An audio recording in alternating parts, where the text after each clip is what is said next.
In comic books, Aaron Taylor Johnson is developing into yet another character. The Kick-Ass and the Avengers.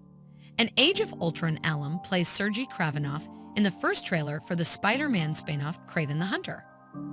Its direction is being handled by J.C. Chandor, who also directed Triple Frontier in 2019 and A Most Violent Year in 2014. Russell Crowe, Ariana DeBose, Christopher Abbott, Fred Hetchinger, and Alessandro Nivola are also in KRAVEN. The movie's taglines are the visceral story about how and why one of Marvel's most iconic villains came to be and set before his notorious vendetta with Spider-Man. Variety reports that Taylor Johnson, 33, teased his KRAVEN role at the Cineroc conference in Barcelona in June of last year. He liked that the character is not an alien or a wizard, he said.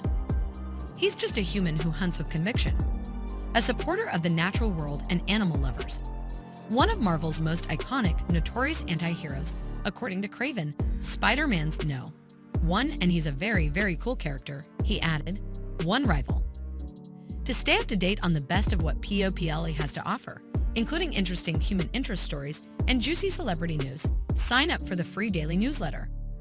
In August, Nivola gave an interview to The Hollywood Reporter in which he gave hints about the villainous role he would play and said that the project was exciting because it didn't use as much CGI or green screen as a comic book movie would. JC stated that he wanted to shoot all of these films on location, but they all follow a particular formula. The film's physical abilities are also more realistic, he added.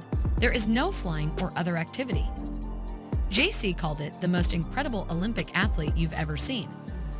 The role, which I am not yet permitted to disclose, was merely an authentic opportunity for me to act. It's just a great character role, and I didn't have to do any CGI. I didn't have to do any green screen, Nivola continued. It's just a typical villain role because I only physically transform in the movie's final moments.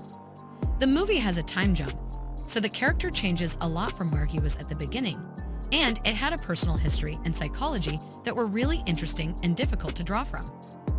He went on to say, it was as much of an opportunity to act as any other film I've done, and I didn't have to contend with wearing something like spandex.